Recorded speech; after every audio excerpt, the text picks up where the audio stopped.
Welcome, everybody, to another exciting episode of Lubrication Across the Nation, brought to you by DGP, Dynamic Green Products, bio-based and zero compromise.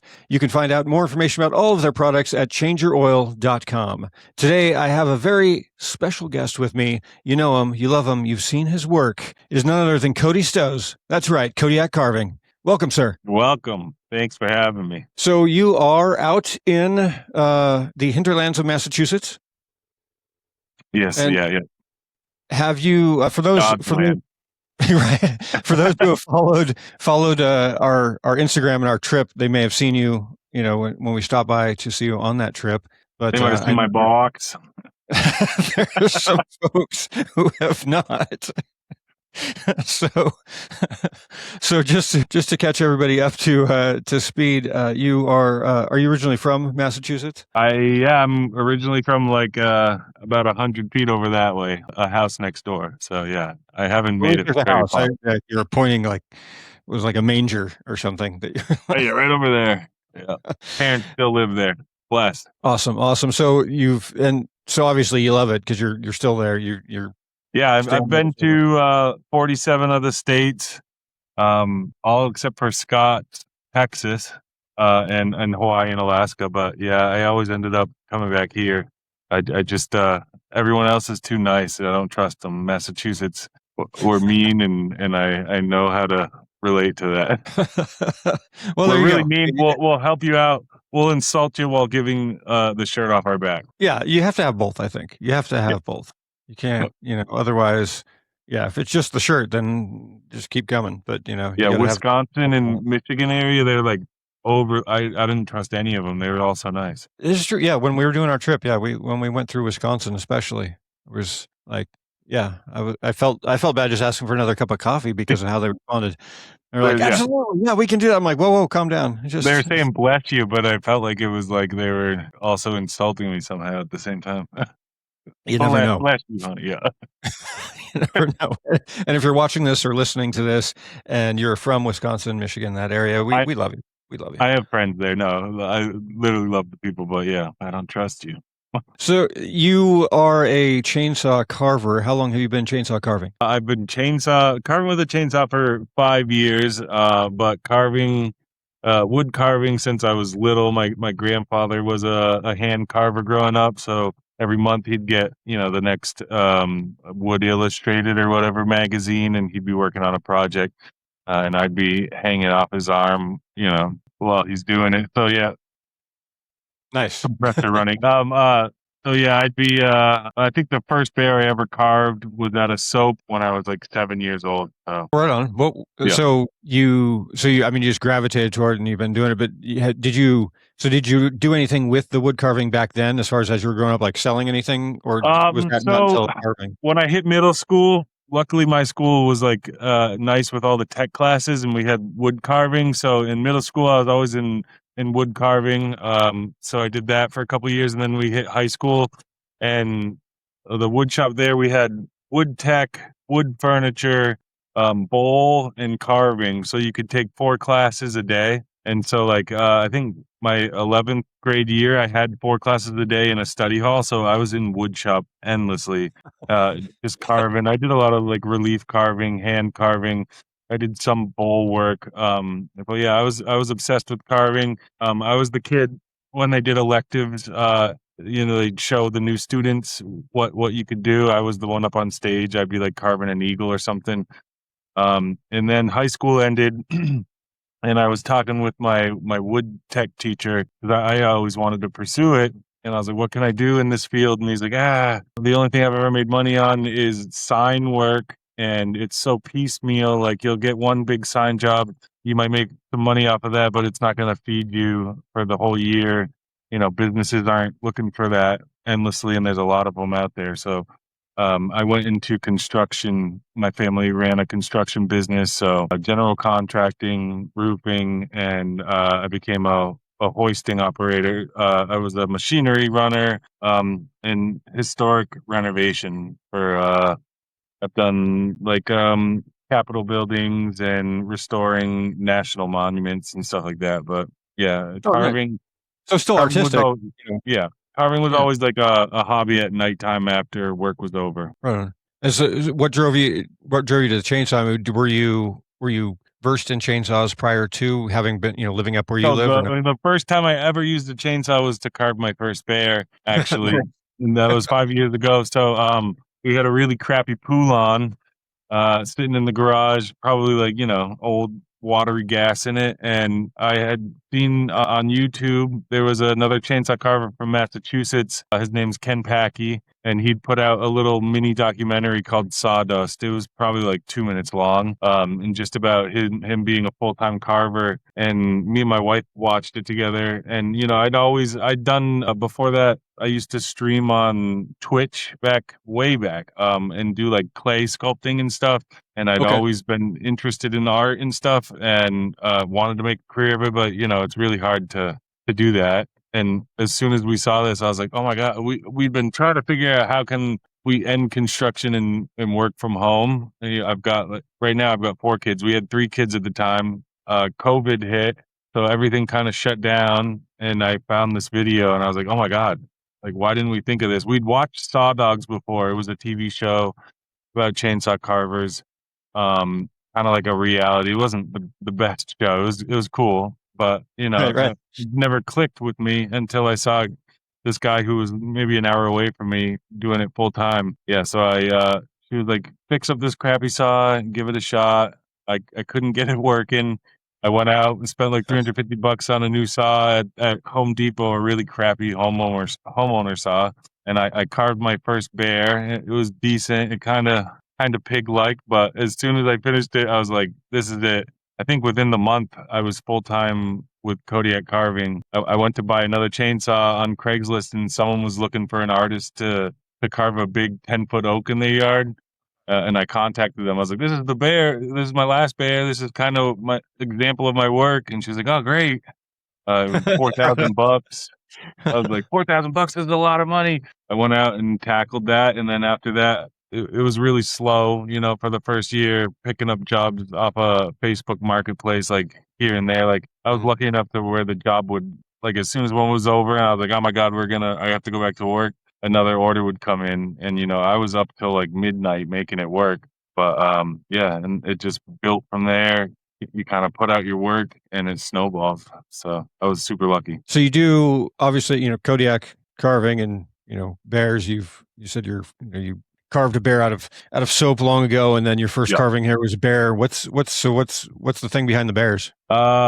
So Kodiak, my name's Cody. I act like a bear. I've always been, like I've got bear paws on me way before I even started chainsaw carving. Um, so I don't know. I always had an affinity to them. They're kind of like my spirit animal. And it's crazy if I go back even on like all my socials, like the first pictures I always put with like a bear. So I don't know. It was a path laid out before me that I finally figured out and started walking, and that was the birth of Kodiak Carving. And you do, because as I can see from behind you there, and anybody watching this can see behind you, you got some other carvings back there. So you do other things besides bears when you need. So common saying in chainsaw carvers is bears pay bills. For whatever reason, hand in hand, chainsaw carving and bears. It seems like I would say, 75% to 90% of the carvings I do are bears. Just because they sell so fast, and it's really what the people want. So make what they want. Sure. Yeah. And then beyond that, most of my work is commission work. So I'm doing a lot of, you never know what's going to walk through the door. A lot of pet portraits. I like doing dogs. I'm pretty good at them.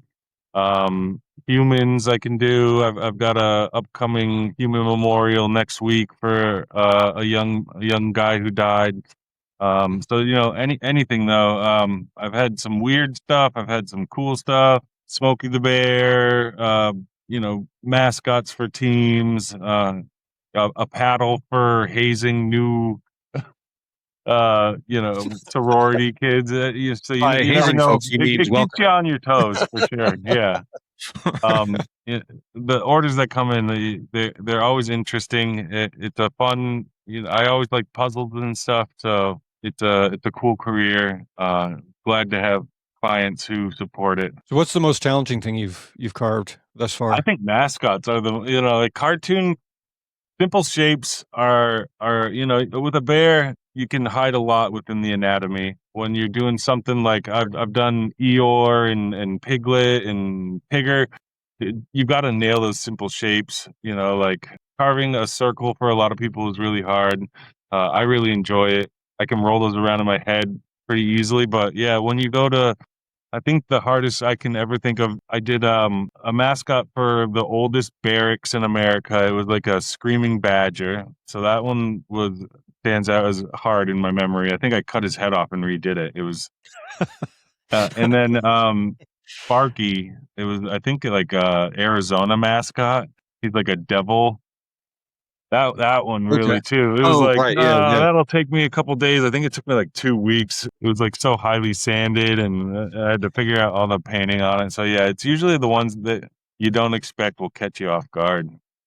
I gotcha. Yeah, that does make sense. And you did that one in ground that you were referring to. Is that something you find yourself doing pretty frequently, or is it more the carving and then you deliver them to the customer, or they, I guess, pick them I up as try well? and talk people into that. So yeah, I do a lot of on-site carvings.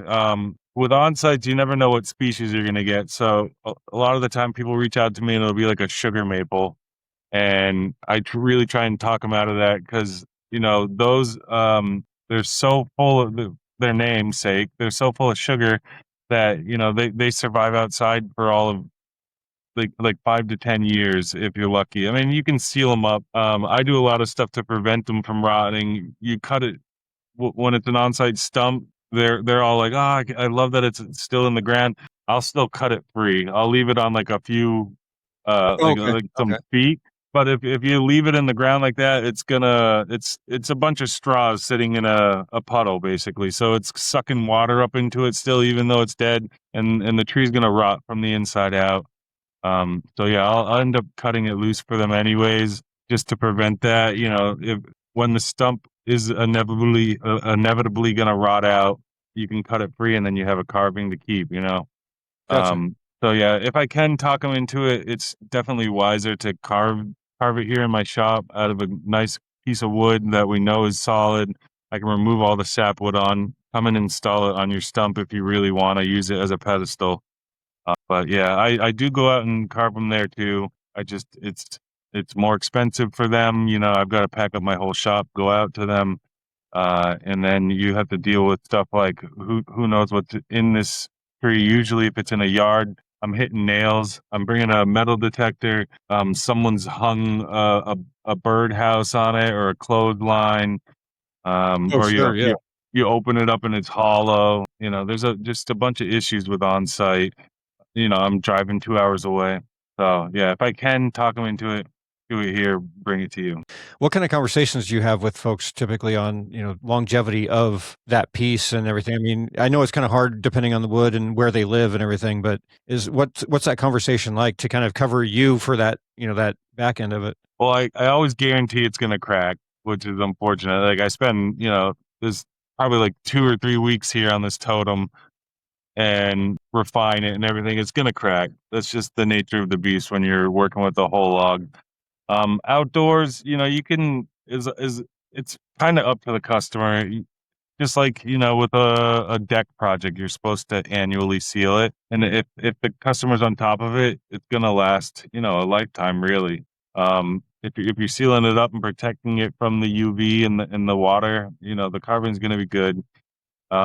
Location is another issue when they're bringing it home. I try and tell them put it in a shady spot, protect it, from at least the sun. Really, the best spot is if they can put it on like a covered porch or something, or have like a little roof over it. It's Sure. not 100% necessary if you're sealing it. You got spar urethane and deck oils and stuff, so they can be good in the weather, no problem. But longevity wise, it's definitely better in a shaded, covered spot. But yeah, I mean, if you keep up on the maintenance, which is pretty simple, you're gonna have a piece of art for decades. So with the technical parts of things, shifting over a little bit, what's do you have? Because you started with with a saw that didn't want to run.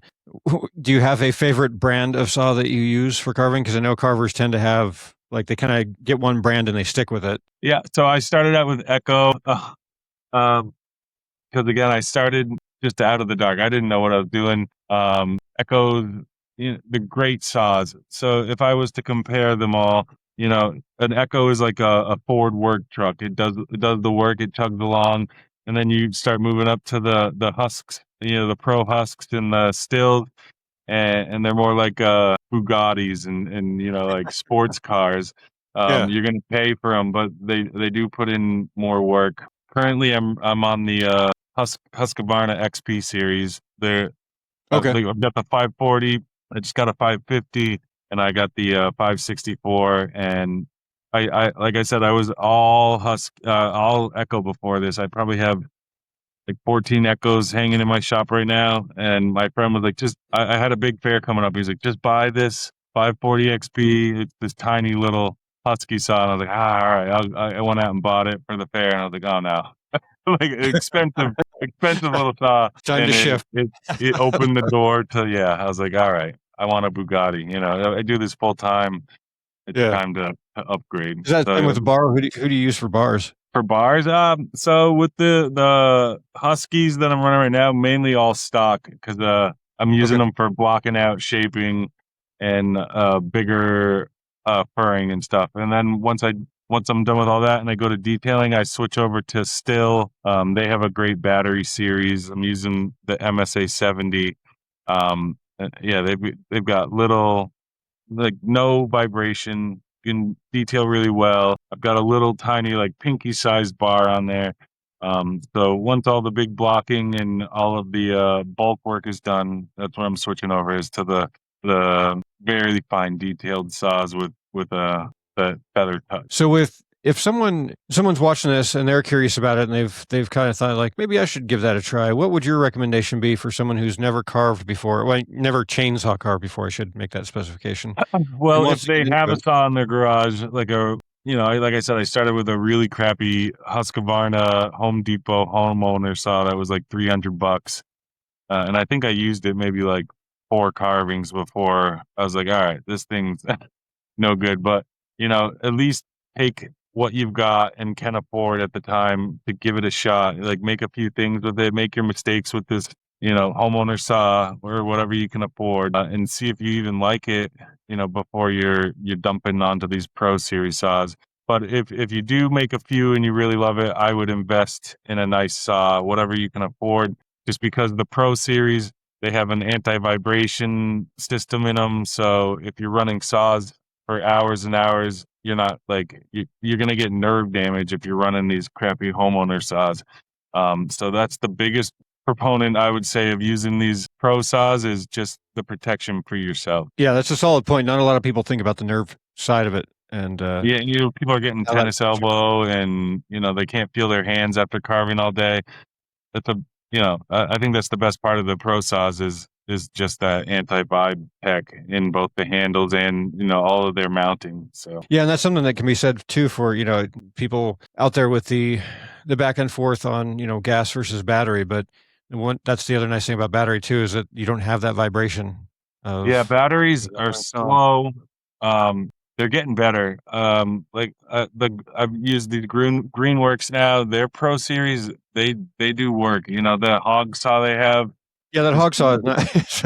it's comparable to, like, it's an 80 cc comparable saw. That thing won't stop in wood, so it's a beast. But at the end of the day, gas is so fast Oh, that sure. Yeah. I think for blocking, gas is the way to go. And then as soon as you're done with it, in the winter, I use a lot of electric saws too. I'm working in my shop. I don't want to breathe in fumes all day. But it's slower going for sure. Higher torque, slower speed.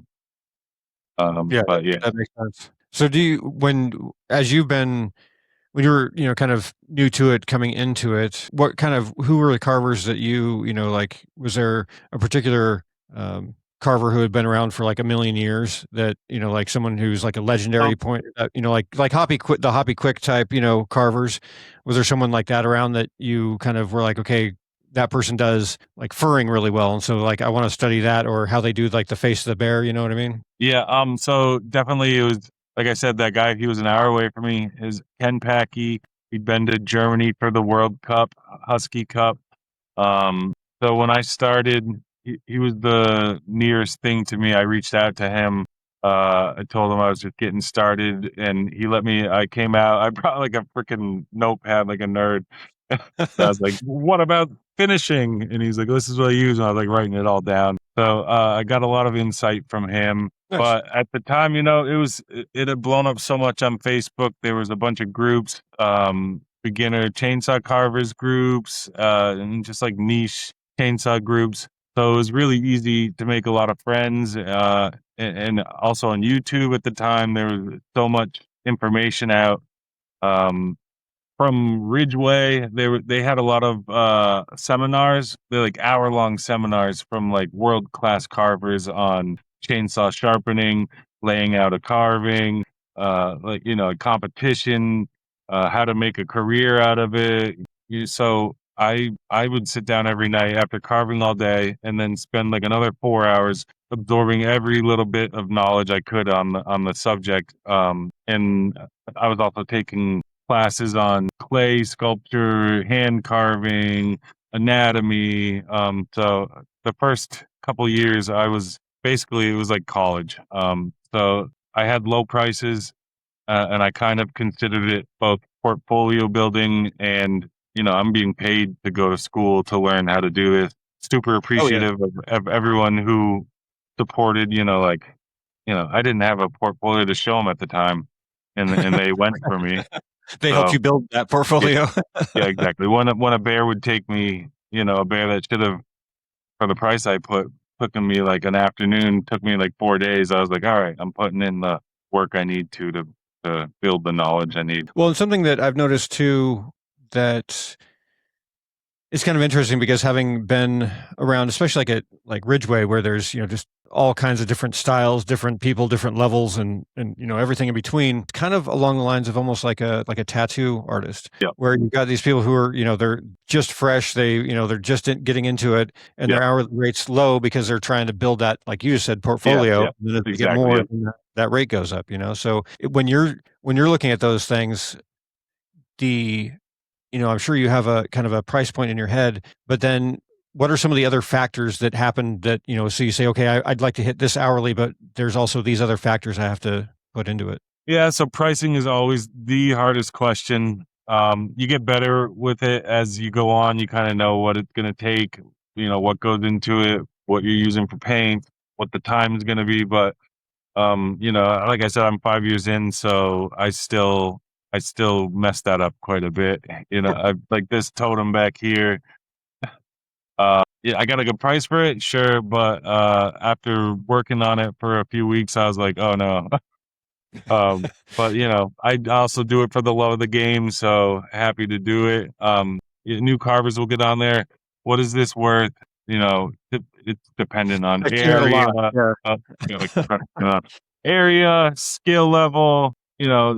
You ask what you want for it, and then you take what you can get for it. You put it up for what is it worth to you, and if it's not biting, you keep dropping until you find your price point. But it's a hard to ask. Well, Um, no, and looking back on these type of things too, you've been in it for 5 years. You've been around a lot of these other guys. You had some mentors in the game and everything. And talk a little bit about what it's like to you for you to take on that role as the mentor to the mentee, and where you're able to, help out other carvers in the game, like Josh, being able to help him with how he does his feathers and things of that nature. Like what's that mean to you to be able to give back? I'm pretty sure Josh is helping me with feathering still. No, Josh is an ace when it comes to birds. But yeah, we bounce ideas off each other for sure. Um, yeah, I I couldn't ain't, help I it. ain't asking, I ain't giving advice to Josh on anything aviary. Um, But yeah, I run on Facebook. I run beginner chainsaw carvers now. We're a group. We're up to like probably 35,000 members now. So I've taken a lot of formal classes, both in high school and I pay for every master class I can find on sculpture.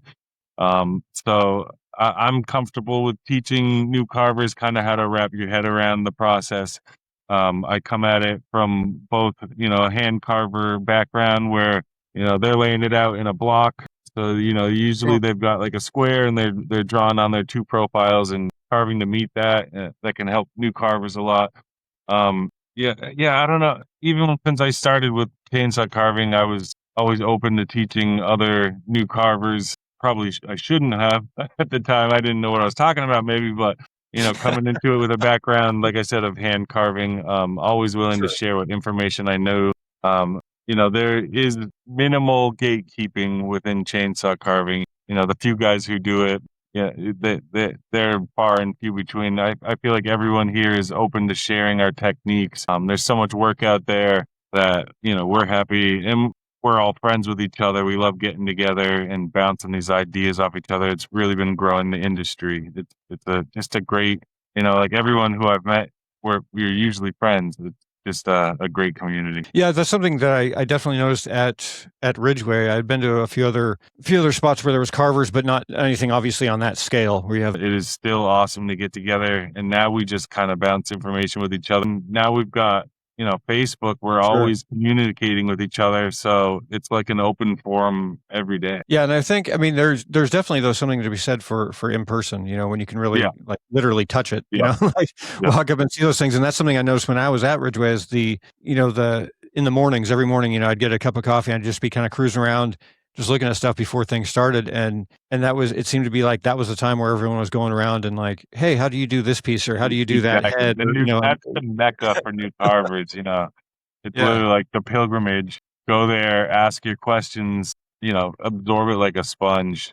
'Cause there's a lot of knowledge there that you can glean. Oh, yeah. And that's what And you should everybody be gives doing. it freely too, like you were saying. It's not, there's no gatekeeping. Yeah. People are happy to explain what they're doing because it's not like I think that what it is, they, really is no one's really afraid that someone's going to like start doing the exact same work they're doing. Yeah. They're not Yeah. like, I mean, if someone most says of like, us, how do you do those? especially in Ridgeway, some of these guys are flying in from out of country, and Yeah. we're all descending eh, from all different states and areas of the states. So even if you are gonna be like, oh, I'm gonna copy that exactly, be like, yeah, go for it. Like you're outside of my market, anyways. Most of what I do is local. I just started shipping recently, but like I'm so busy locally, I don't even want to bother with shipping usually. Oh, totally. Yeah. Yeah, it makes sense. Well, and as we're kind of winding down here, some final thoughts for you. Where do you see chainsaw carving continuing to grow? Do you think it like, obviously the pandemic thing happened, COVID happened, and like there was a big kind of explosion because people were hanging out at their houses without anything really to do. Yeah. But do you see it kind of just being a stable thing, growing, going I down? think, so a lot of art forms right now, we're being infringed on by AI and all this. So, I feel like painting, drawing, other things, that computer can print out, they're kind of under attack right now. But if you can go and carve a bear live for a fair, that's a pretty unique talent. So maybe we have to pivot a bit. But I don't think chainsaws going anywhere. You got a tree down in your yard, you want it made into a piece of art. You got to call on the artist. A fair, it's so entertaining to come sit and I start from a log, and 45 minutes, an hour later, there's a fully complete bear. It's a pretty cool thing to see a human, whipping out a piece of art like that in a pace that holds attention, especially nowadays in like the real culture. Nobody wants to sit down and watch a movie. This is a fast-paced art form. I think we're here to stay for. Yeah, that you make a good point there with the fast pace of it, because especially at the, that first half of it where the blocking's happening, where big Yep. chunks are coming off and, they really get to Yeah, see. they're like, how do you go from this to that? Boom. Like with me on a bear, you cuts in, you're like, oh my God, there it is. It's a cool thing to see. So speaking of seeing things, how can people find you, follow you, all that stuff? So yeah, Cody Stosz, Facebook, Kodiak Carving on Facebook. I've got, that's my business page, my personal page. I'm Kodiak Carving on Instagram, TikTok, and YouTube. So yeah, I'm always trying to post on there. Come on, and I'm doing a bunch of giveaways. You want to win a bear for free? We're on the 5th one now. We announce it tomorrow, and I'm gonna keep them rolling out. Yeah, it's awesome. I love those giveaways you've been doing. Yeah, It's cool. they're fun. A lot of people, chainsaw carvings aren't the cheapest art form in the world. So this is a way to give back to people who can't afford them. Been really cool. I think 5 giveaways. We're in 5 different states all over the country right now. I'm really hoping we hit all the 48, and then I'll have to contact Hawaii and Alaska and just send them one so I can have one everywhere. Well, I'm from Alaska originally, so I have plenty of people I know up there. So I'll give you one and it'll count. We can get one to the island that I'm from. How about that? All right, cool. Sounds good. Well, Cody, thank you so much for coming on. I appreciate it, man. I'm looking forward to speaking of Ridgeway, of seeing you again in Ridgeway. Yeah, I can't wait.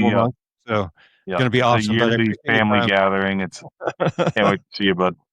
Absolutely, brother. Well, have a good one. Folks, thank you for listening and or watching, and however you intake this. And until the next time, here on Lubrication Across the Nation, again, brought to you by DGP, Dynamic Green Products, bio-based, zero compromise. Remember, it is all about the performance, the people, and the planet.